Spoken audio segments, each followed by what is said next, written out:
오늘 오후에 증거할 하나님의 말씀의 제목은 공과에 있는 대로 니고데모와 중생 이런 제목으로 말씀을 증거하고자 합니다. 중생이라는 말은 영어로는 이 regeneration이라고 합니다.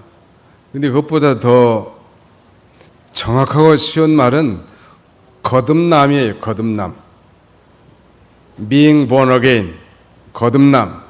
우리 한국 사람들은 되게 질문을 그렇게 하죠. 교회 나가십니까? 이렇게 많이 질문하는데, 그래도 미국에서는 믿음 있는 사람들을 질문은 Are you born again Christian? 이렇게 물어봐요. 너 정말로 거듭난 그리스도인이니? 그때 만약에 거듭난이란 말이 무슨 말인지도 모르고 거듭나지 못했다면 얼굴이 붉어질 수밖에 없는 거예요. 오늘 이 예수님께서 한밤중에 찾아온 학자이고 율법 바리새파의 아주 훌륭한 지도자고 또 유대 나라의 관원, 즉 사내들인 공회 71명 가운데 한 사람인 그야말로 대단한 인물이 성경에 보니까 부와 그 다음에는 권력을 한꺼번에 진 종교적인 파워까지 가진 이런 대단한 사람이 어느 날 저녁에 예수님을 찾아오는 거예요. 왜 낮에 오지 않고 밤에 왔을까? 공사 다 망해가지고 그런 게 아니고 사실은 사람들의 눈치를 피해가지고 예수님을 찾아오는 것입니다. 채통이치 유대교인으로서 당시에 인기 있는 이 선지자 같은 예수님을 영접하는 것은 자기 유대 커뮤니티에서 이 추방될 그런 중대한 위기에 있는 것입니다. 그래서 저녁에 찾아간 거예요. 선생님, 제가 보니까 선생님은 하나님이 보내신 선지자가 분명합니다. 왜냐하면 하나님이 보내지 않았다고 하면 이런 위대한 기적, 가령 우리가 가깝게 본 물을 포도주로 바꾸는 그런 기적은 도저히 불가능하였을 것입니다 라고 말합니다. 그러니까 적어도 예수님을 니고데모는 어떻게 생각했냐면은 뭐 메시아라고까지는 생각하지는 못했고 보통 선지자는 없는다. 보통 이상이다. 가령 성경의 위대한 불의 선지자 엘리야 선지자라든지 뭐 에레미야 선지자라든지 적어도 위대한 스가랴의 아들 세례 요한과 같은 그런 선지자 정도는 된가 보다. 이렇게 생각하고 자신은 평소에 메시아를 기다려온 터이라 저녁에 예수님에게 찾아간 거예요. 그 찾아갔는데 그 니고데모의 마음을 예수님이 아실까요? 모르실까요? 예, 예수님은 하나님이시니까 뭐 우리의 심령 골수를 다 쪼개고도 남는단 말이에요. 요새 김 집사님 뭔 생각하고 있는지, 정 집사님 뭐 때문에 찡그리고 있는지 다 안단 말이에요. 다 안다고. 사람들은 몰라도 다 알아. 남편은 몰라도 하나님은 다 아신다. 나를 나보다 더 잘 아신 분이 계시다니 얼마나 행복한 사람이 우리가.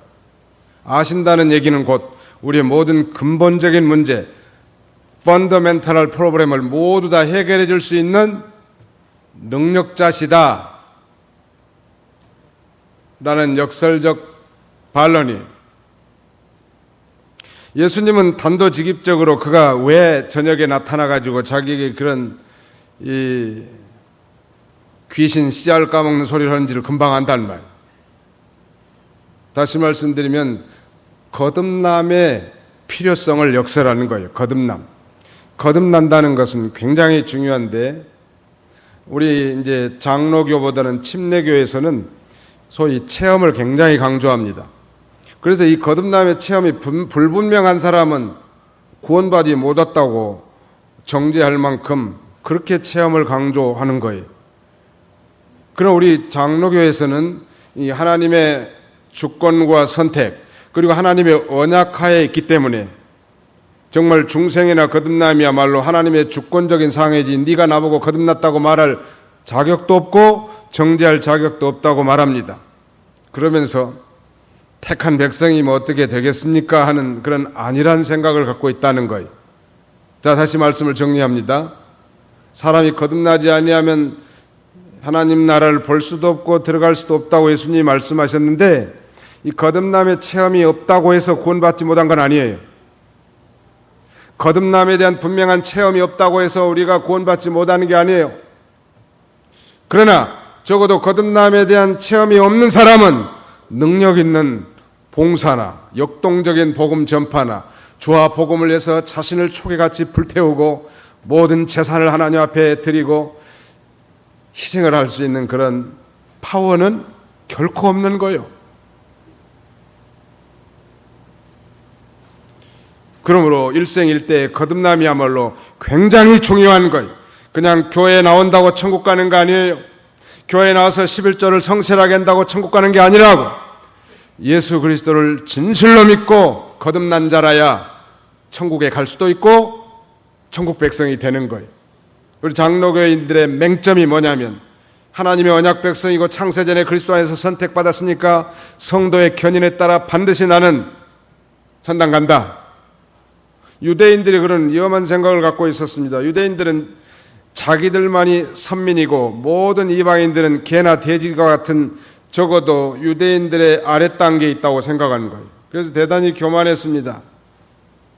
그래서 적어도 나이 이제 난 지 8일 만에 할례를 받고 그 다음에 성인식을 치른 사람이라고 하면 랍비에 의해서 적어도 천국에 들어갈 거라고 대단히 확신하는 거예요. 이 유대교의 명단에만 들어있으면 천국에 들어갈 거고, 저 지옥을 하나님이 만들어 놓은 것은 우리 유대인들을 위한 것이 아니라 저 이방 사람들을 위해서 만들어 놨다고 생각한 사람들이. 그러나 미안하지만 유대인이든 이방인이든 누구든지 예수 그리스도를 자신의 근본적으로 개인적인 구주, 퍼스널 세이비어로 영접하지 못한다면 결코 구원도 영생도 천국에도 못 들어간다. 우리 교단에 여러 교회를 이렇게 돌아다니면서 심으로 하지 않았습니까? 근데 의외로 상당히 많은 사람들이 구원의 확신이 없는 거예요. 천국에 대한 확신도 없고. 그런데 기가 막힌 것은 한 번도 주의를 받지 않는다는 거, 한 번도 11조를 빼먹지도 않는다는. 물론 표현력이 없고 논리성이 없어서 다른 사람에게 자기 의견과 생각을 말할 수 없었다고 할 수도 있겠지만, 그러나 적어도 불황무식한 할머니 할아버지라도 내가 오늘 저녁에 주님이 불러가도 나는 지옥 가지 않고 천당 갈 수 있다, 이런 확신은 있어야 되지 않겠습니까? 한번 따라서 해봅시다. 예수 천당. 손을 이렇게 드는 거예요. 예수 천당. 예수 천당 하면 천당 가는 거예요. 예수를 진실로 믿는 사람은 천국 가는 거예요. 그런데 문제는 진실로 믿는다는 말이 교회를 성실하게 나온다는 게 아니라는 거예요. 아까 오전에 잠깐 예를 들었지만 D.L. 모디 청년과 같이 말이죠. 전에 제가 한번 소개했습니다만 우리나라의 이 한국 기독교 역사의 유명한 사람 중에 한 사람 꼽으라면, 만약 이 사람을 빼놓으면 한국 교회 역사에서 섭섭하다고 할 거예요. 그 이름 하면 주기철 목사님이 오산학교 출신이고 산정현 교회 담임 목사님이 우리 대한민국 장로교 역사에서, 대한민국 기독교 역사에서 빼놓을 수 없고, 그는 7년 동안 일제 신사참배를 반대하면서 한가다가 마침내 해방되기 1년 전에 세상을 뜬 인물이야. 그런데 이 사람이 예수 믿기 전에는 술을 엄청 즐겼다는 거예요. 집사가 됐는데도 술 집사요. 집사인데도 술을 마셨대요. 그래서 자기의 책임도 제대로 감당하지 못하는 그런 소위 냉담 신자, 천주교는 그런 신자를 류크함 크리스찬, 냉담 신자라고 합니다. 요게 믿는 것 같기도 하고 아닌 것 같기도 하고, 교회 나간 것 보면은 예수 믿는 예수쟁이 같은데 밖에 나오면 전혀 딴 인간이에요. 주기철 집사도 그런 인생을 살았었어요. 그러던 어느 날 김익도 목사님이라고 하는 이 부흥 강사 목사님이 와서 부흥회를 열었는데, 설교 제목이 거듭나야 합니다 하는 설교 제목이었다고 합니다. 그 설교를 듣는 동안 주기철은 자기는 한 번도 거듭난 경험이 없었다는 걸 알아챈 거예요. 그러면서 그는 처음으로 요한복음 1장 12절 말씀이 강력하게 자기 가슴을 때린 거예요. 영접하는 자 곧 그 이름을 믿는 자들에게는 하나님의 자녀가 되는 권세를 주셨으니, 그거요. 진정으로 영접했느냐, 그거가 중요한 거예요. 그 말씀이 와닿았단 말. 그때 주기철은 마음의 고통을 느끼면서 이렇게 기도했다고 합니다. 주 예수여, 내 마음에 오시옵소서. 우리도 한번 따르시다. 주 예수님, 내 마음에 와주시옵소서. 믿습니다. 예, 그의 진정한 우리의 고백이라면 오늘 이 시간에도 긴가민가한 그런 신앙의 소유자라도 확실한 체험이 있게 될 줄로 믿습니다. 그 순간이 주기철의 마음속에는 너무너무 기뻐가지고 기쁨이 샘 솟는 것처럼 솟아올랐다는 거예요. 전에는 그러지 못해요. 전에는 그래도 공부도 잘하고 똑똑하게 생겼잖아요. 주기철 목사님이 생긴 것도. 그러니까 오산학교에서 한번 설교를 시킨 모양이에요. 근데 그 전날 술을 너무 많이 먹어가지고 주기철 집사가 자기 설교 당번을 잊어버린. 여러분 한번 생각해 보세요. 최 목사가 토요일날 술을 너무너무 많이 마시고 주일날 안 서. 왜 안 오냐 하니까 술을 너무 많이 먹어가지고 취해가지고 주일날 단에 못 섰다. 아마 쫓겨날 거예요. 그때는 뭐 사례비도 안 받고 뭐 집사니까 뭐 쫓겨날 리는 없지만 왜 그랬겠나요? 그런데 예수님을 진실로 영접하고 난 다음에는 그렇게 놀랍게 바뀐 거예요. 그날 이후부터는 마음이 얼마나 즐겁고 행복한지 점점점 믿음이 자라나는 거예요. 얼마 지나지 않아서 주기철은 하나님의 부르심을 받게 됐는데요. 기도하는 가운데 그런 감동이 오더래요.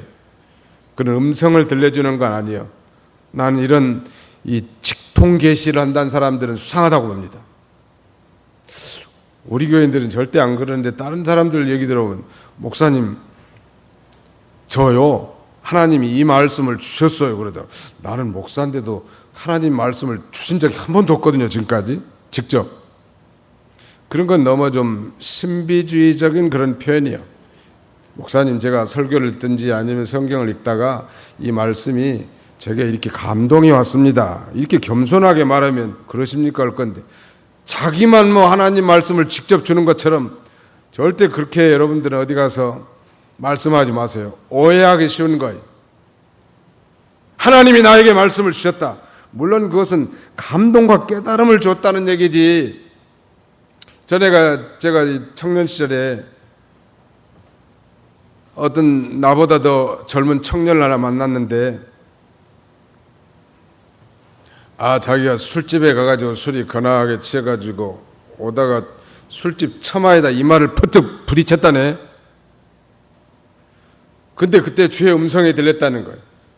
너는 내 것이다. 그런 음성이 들렸다는 거예요. 나는 그 음성이 꼭 하나님이 줬다고 말할 수는 없어요. 마귀가 줬을 수도 있어. 세상에 술 친 놈을 갖다가 뭐 너는 내 것이다.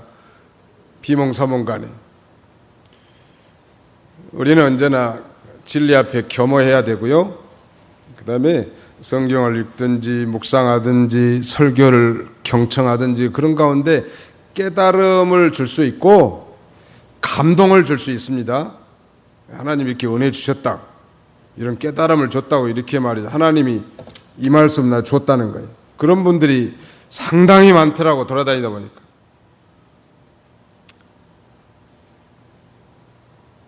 하나님이 갑자기 무슨 큰 수염이 달리고 배옥같이 빛난 두루마기를 입고 너는 내 것이니라 하면서 바이브레이션 내면서 소리 낸다고. 그게 하나님의 목소리가 아니라는 거예요.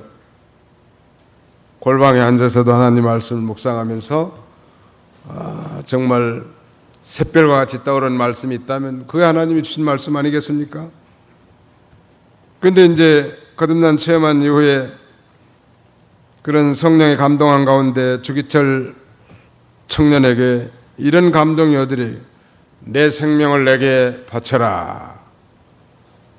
주기철 집사는 그것이 하나님이 자기에게 주신 음성인 줄 알고 즉각적으로 하나님의 명령을 응답했는데 주께서 저를 위하여 천부를 십자가 위에서 주시고도 매일 더 주신데 제가 이제 주님의 부르심을 거절할 수 있사오리까? 그래서 그는 평양신학교에 입학하고 졸업해서 목사로서 하나님의 일을 큰 일을 감당하게 되고, 술 먹던 집사가 하나님의 부르심에 아멘하고 한국을 살리는 위대한 목사가 된 거예요. 제가 지금 설명하려고 하는 것은 그의 인생의 전환점, 중대한 드라마틱한 터닝 포인트가 그에게 있었다는 거예요.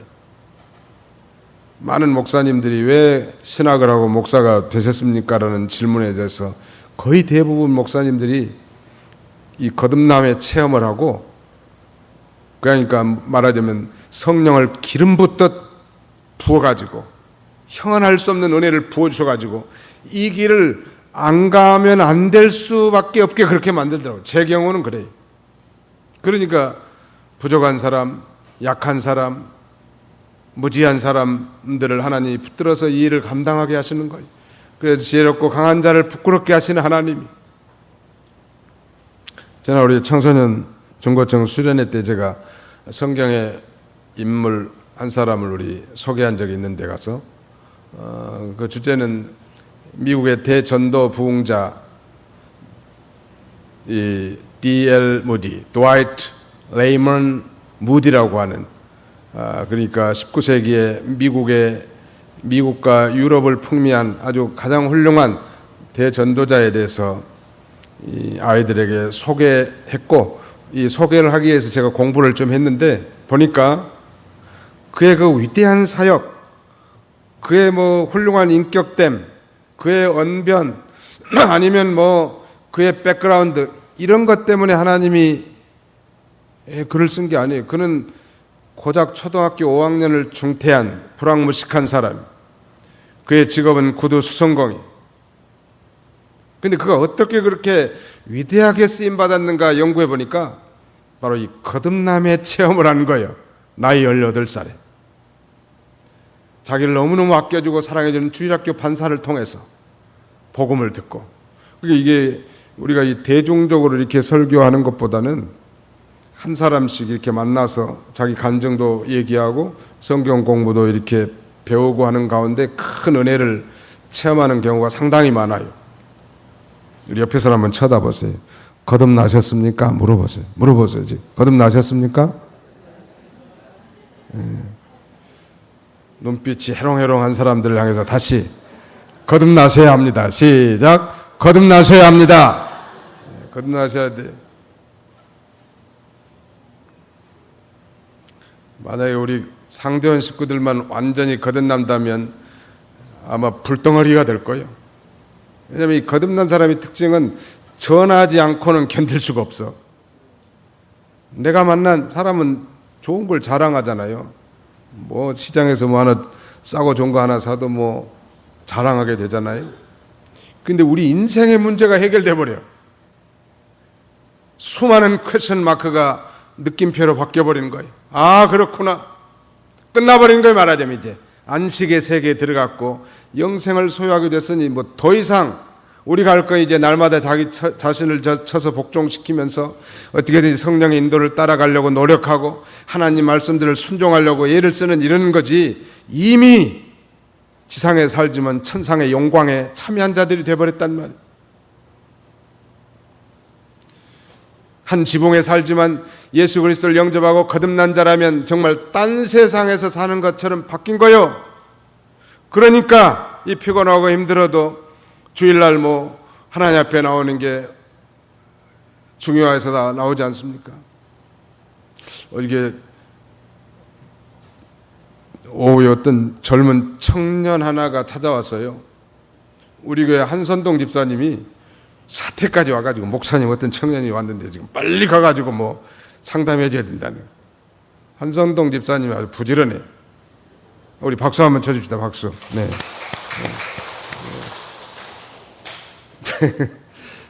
얼마나 뭐 우리 신방가도 아주 격려를 많이 해줘요. 올 신방 잘하라고, 하나님 은혜 가운데 신방 잘하시라. 제가 여기 상대형교회 시험 치러 왔는데 하나님께서 귀한 종을 이렇게 보내주셔서 이렇게 오늘 말씀 듣게 해서 너무 감사하다고. 저를 제일 환영하고 축복해 준 분이 우리 한선동 집사님. 그렇게 축복해 준 분이 없어요. 근데 어제도 그 청년 하나 데리고 왔더라고. 젊고 핸섬한 젊은 청년이 와가지고 상당히 그 청년도 아주 뭐 대단한 청년이, 자기는 불신자라고 얘기합니다. 자기는 무교고. 근데 문제는 자기가 지금 사귀는 애인이, 여친이 너무 예수쟁이라는 거예요. 너무 예수쟁이에서 장래가 걱정이 돼가지고 목사님에게 상담을 요청하는 거예요. 너무 걱정이 되니까. 아니, 같이 처음에는 잘 몰랐는데 서로 양보하면서 이렇게 하고, 주일날도 이렇게 같이 시간 되면 교회 나가고, 아니면은 또 좋은 날은 가족들 데리고 여행도 가고, 또 부모님도 찾아뵙고, 이런 생각했는데 가면 갈수록 한심하더라네. 주일날은 절대 양보가 안 되고 교회 가야 된다고. 그리고 아이를 낳아도 아이의 주권에 맡겨가지고 뭐 종교도 선택하게 하자고 그러니 아이는 반드시 기독교를 믿어야 된다. 그러니까 이거 결혼을 해야 되는가 말아야 되는가 굉장히 고민이 생긴 거예요. 나는 굉장히 그래도 그 참 대견스럽다. 도대체 어떻게 하여야 하겠습니까? 그 물어보는 거예요. 그래서 무려 1시간 반 이상 상담을 해줬는데, 청년 이름이 김승준이에요. 김승준 청년이 사귀는 이 여친은 지극히 정상적인 것이다. 그리고 내가 보기에는 진실한 그리스도인 같다. 그 여친뿐만 아니라 모든 거듭난 진실한 그리스도인들은 똑같이 말하고 똑같이 행동할 것이다. 자기 여자친구가 너무 지나치는 게 아니야. 뭐 토요일부터 뭐 성가대 연습을 하고 가지, 주일날 뭐 학생 교사로 반사하지, 하루 종일 기가 있으니까 아예 주일날을 만날 수가 없다는 거예요. 그래서 제가 물어봤어요. 청년은 그 여자친구를 진실로 사랑하냐고. 아니, 진실로 사랑한대요. 그래서 진실로 사랑하면 문제는 간단하다. 괜히 여자친구를 무슨 뭐 장난감처럼 잠깐 이용하려고 하면 문제가 있는데, 당신이 그 여자친구를 진실로 사랑한다면 해결책이 있다. 왜냐하면 내가 진정으로 사랑하는 여자친구의 종교를 존중하게 될 거고, 지금부터는 그러면 이 기독교가 어떤 종교인지 좀 알아봐라. 가까운 교회 나가도 좋고, 소위 교회나 예배를 서핑 한번 해보라. 이게 상당히 좋게 생각하더라. 그래서 앞으로 우리 집도 다 무교고 그런데 여친이 들어오면 가정이 큰 아주 혼란이 올 것 같다는, 나는 그렇게 생각하지 않는다. 진정한 가치를 가진 여자친구이기 때문에 만약에 승준군을 대충 사귀는 남자친구로 생각했다면 적당하게 양보하고 적당하게 말도 할 거다. 그러나 진실한 그리스도인이기 때문에 내가 사랑하는 남자친구도 인생의 참된 목적을 깨닫고 예수 그리스도를 영접하고 그 다음에 하나님께 축복받는 가정이 되기를 원하지 않겠느냐. 그 가족의 시가 쪽에 가족에 대해서도 그렇게 될 것이다. 진실한 그것이 바로 진정으로 남자친구를 사랑하는 것이 아니겠느냐. 고개를 끄덕끄덕 그러시겠네. 또 그렇게도 생각이 되네요. 저는 생각도 못했습니다. 청년은 소망이 있다고. 앞으로 어떻게 될지 모르겠어요. 니고데모 같이 당돌하게 찾아온 청년인데, 그래도 아마 그 자매가 얼마나 기도를 많이 했으면 그 무종교인 청년이 교회까지 달려와가지고 우리 한선동 집사님 손에 이끌려가지고 당회실에서 한 2시간 가까이를 설교를 들었겠냐는 거예요. 그래서 우리 원로 목사님 지금 기독교 입문 책하고 웨스트민스터 그걸 줬는데 집에 가서 열심히 공부하라고. 이 여자친구를 사랑하는 데는 공통된 주제가 있어야 대화가 잘 되지 않겠냐. 그래서 관심을 가지고 대화하면 아마 눈빛이 달라질 거라고. 너무너무 좋아가지고 갔는데 알 수 없어. 하나님의 택한 백성이면 하나님께서 그를 이 선한 길로 인도하실 줄로 믿습니다. 니고데모와 중생. 니고데모가 예수님을 찾아와서 그렇게 질문했는데 예수님은 장황하게 중생의 도리를 그렇게 설명해 줬고요. 마지막으로는 이 땅의 일과 하나님의 일에 대해서 예수님이 설명하면서 결론을 맺는 것입니다. 자, 중생이라고 하는 것은 죽었던 영이 다시 살아나는 거예요. 따라서 합시다. 중생이란 죽었던 영이 다시 살아나는 것입니다. 어떻게 그러면 다시 살아나냐는 말이에요.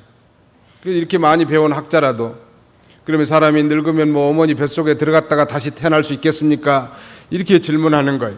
그때 예수님이 진실로 진실로 내가 너에게 이르노니 사람이 물과 성령으로 나지 아니하면 하나님 나라를 들어갈 수가 없느니라. 이 물과 성령, 물은 빼더라도 일단 성령으로 태어나는 것을 거듭나는 것이라고 합니다. 이 물에 대한 해석은 수많은 학자들이 의견을 달리하는데 우리가 배운 이병규 목사님의 가르침은 물은 하나님의 말씀이다. 즉 복음 진리의 말씀. 그러니까 성령께서 복음 진리의 말씀이 그 자연인, 예수를 믿지 않는 자연의 심령에 믿어지도록 심령에 도장을 찍어버리는 것. 여러분, 안 믿던 사람이 진짜 믿어지잖아요. 그때는 정말 날아갈 것 같고 기쁨이 충만하는 거예요. 그런데 문제는 그 믿음이라는 게 선물이라는 거예요. 모든 사람의 것이 아니라 하나님의 선물이요. 무슨 뭐 자기 의지적 고백을 한다고 해서 믿음이 들어오는 게 아니란 말. 문제는 성령으로 하나님의 주권적인 역사의 중생이라는 것. 그날 저녁에 1박의 가마로 과연 니고데모가 거듭났을까? 뭐 거듭났다 이런 표현은 없지만 나중에 예수님 구속을 성취하시고 십자가에 못 박혀 죽으신 이후에 부자 아리마대 요셉과 함께 알로에 침향을 100근쯤 가져와 가지고 예수 그리스도의 장사에 적극 협력한 것으로 봐서 니고데모는 그 저녁에 찾아와서 바로 예수님이 자기가 기다리고 있는 메시아 그리스도인 것을 영접한 것으로 우리는 믿는 거예요. 중생은 죽었던 영이 다시 살아나는 것인데 이걸 중생한 영, 거듭난 영이라고 합니다. 중생한 영에 세 가지 특징이 있는데 첫째는 중생한 영은 다시 죽지 않아요.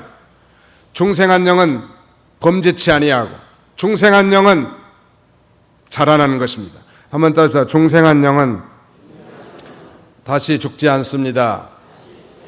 중생한 영은 범죄하지 않습니다. 중생한 영은 자라납니다. 중생한 영은 다시 죽지 않는다는 얘기는 한 번 예수님을 믿고 거듭난 자는 절대 지옥 가지 않는다는, 한 번 예수를 진실로 구주로 영접한 사람, 그래서 영혼이 다시 살아나서 하나님과 교통된 사람은 설령 중간에 좀 탈선할 수도 있고 잘못 행동할 수도 있지만 반드시 하나님 회개하고 천국으로 데려가는 거예요. 예를 들면 우리 부모님들이, 엄마들이 자녀를 낳습니다. 이건 뭐 부인할 수 없는 부모 자식 간의 부자지간이에요. 근데 내 자녀가 아무리 뭐 잘못되고 탈선하고 교도소를 밥 먹듯이 들랑달랑 한다고 해도 아니 말로 너 내 호적에서 다 파버릴 거야? 그런다고 해서 내 자녀가 아닌가요? 똑똑하고 공부 잘해가지고 출세한 것만 내 자녀인가요? 호적에 판다고 해서 파지나요? 부자지간은 변할 수 없는 거예요. 마찬가지로 예수님의 피로 자신의 모든 죄를 용서받고 그 모든 진리가 성령으로 믿어져서 거듭난 자라고 하면 하나님의 자녀가 되었고 하나님 우리 아버지가 되고 아버지와 아들 간의 이 관계는 영원히 변치 않는 것입니다. 믿으시기 바랍니다. 네. 중요한 거예요. 그 다음에 중생한 영은 범죄치 않는다고 했는데 좀 의심이 갈 분이 계실지 모르겠어서 설명하겠습니다. 중생한 영은 범죄치 않는다는 얘기는 중생한 사람이 범죄하는 거예요. 그러니까 우리 죽었던 영이 다시 살아난 영은 거룩하단 말. 근데 우리 예수 믿는 사람도 범죄하고 허물이 많잖아요. 죄 짓지 않는 사람이 없고. 그것은 이 중생한 사람이기 때문에, 즉 사람은 여전히 부패적인 성품이 남아있다는 말, 다른 말로 욕심이 남아있어요. 그러나 옛날처럼 그렇지는 않지만 욕심이 남아있는 거예요. 그래서 선택만 잘하면 욕심을 품고 죄를 안 지을 수도 있는 거예요. 이제는 선택을 잘하면, 즉 우리 중생한 영이 성령의 인도를 따라 하나님 말씀대로 순종해 살면 선한 일을 할 수 있고 하나님을 기쁘시게 하는 삶을 살 수 있단 말. 이제는, 옛날에는 그게 불가능하고 자연인들은 하나님을 기쁘시게 할 수 없어요. 믿음이 없이는 하나님을 기쁘시게 할 수 없고 육체에 있는 자는 하나님을 기쁘시게 할 수 없다고 성경을 말씀하고 있는데, 중생한 영은 이제 선택할 수 있다는 말. 하나님을 기쁘시게 할 수 있겠는가? 아니면 내 죄 있는 본성을 기쁘게 가지고 죄 짓겠는가?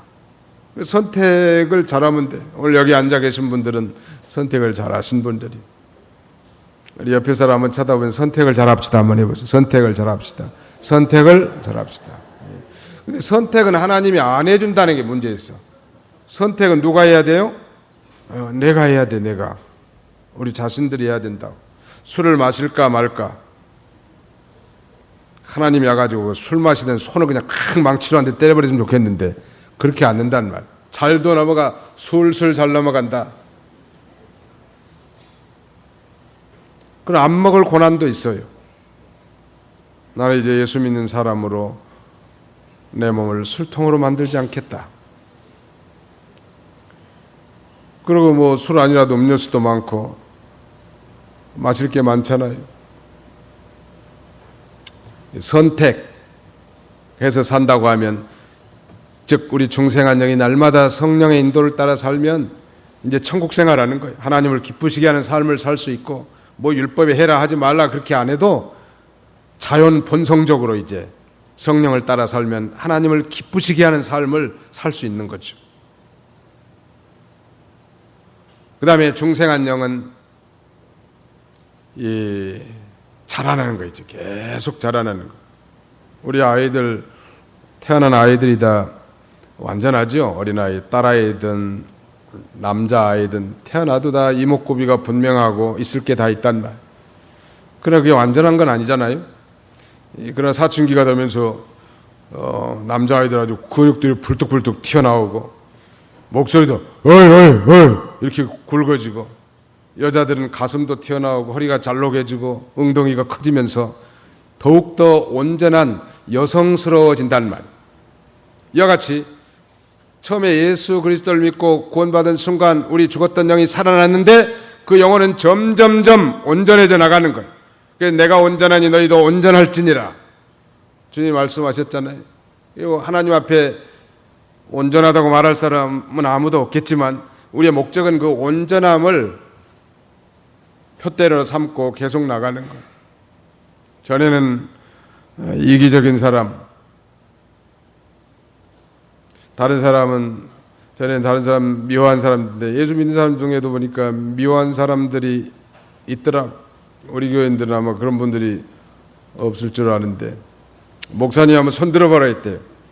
나는 한 사람도 미워한 사람이 없습니다. 손 쳐들어보세요. 그러니까 하나도 손을 안 들더래. 이게 전부 다 누굴 미워한 사람이 있다는 얘기인데, 저 구석지 않는 할아버지 한 분이 벌쩍 손 들더래. 그러니까 목사님 흥분해 가요. 야, 저 할아버지는 정말 얼마나 성화가 돼가지고 이렇게 한 사람도 미워하는 사람이 없을까, 그런 기대를 했는데 그 다음 말이 걸작이에요. 내가 미워하는 사람이 다 죽었어. 다 죽었다는 거예요. 그거 보면 참 미워하지 말라는 거 너무 잘 알면서도 그렇게 사는 게 인생인 것 같아요. 그러나 사랑할 수도 있는 거죠. 이제 성령의 인도를 받으면. 사랑은 성령의 열매 아닙니까?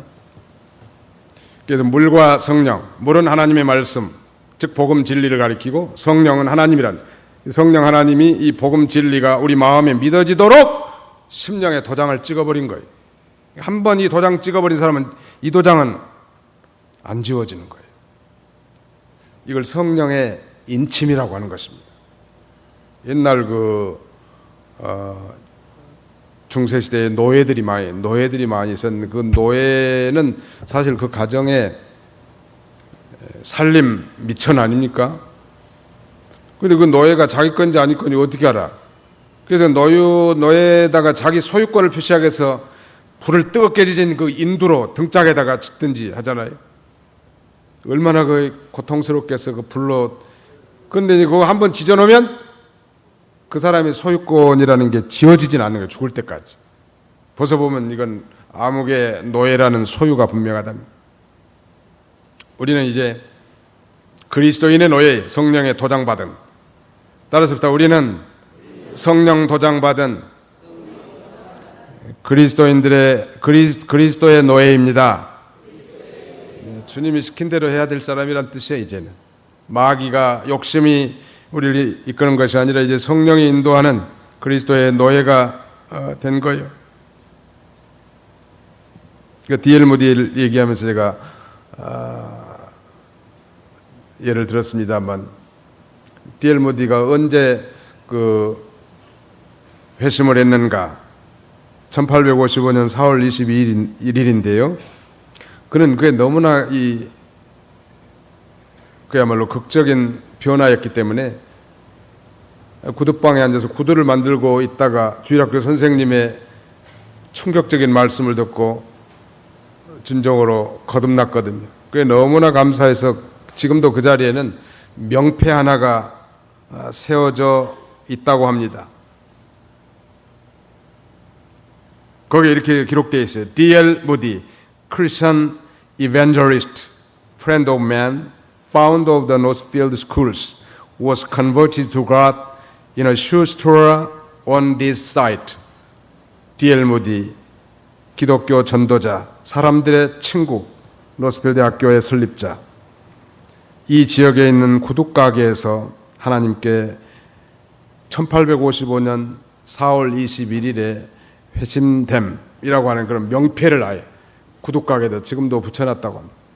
이게 이 극적인 사도 바울과 같이 담에석 도상의 체험이 회심의 체험이나 마찬가지인데, 그 훌륭한 리더들 보면 그런 면면의 백그라운드에 이런 놀라운 드라마틱한 컨버전, born again 이 역사가 있더라는. 우리는 그런 정도는 아니라 할지라도 진실로 예수를 믿은 사람은 다 거듭난 자여. 또 설령 그런 증거가 나타나지 않는다 할지라도 진실로 예수를 믿는 모든 자가 다 거듭난 자고 구원받은 자인 줄 알고, 이제는 이 거듭난 영으로 살 때 우리가 많은 열매를 맺히는 거예요. 이제 기도합시다.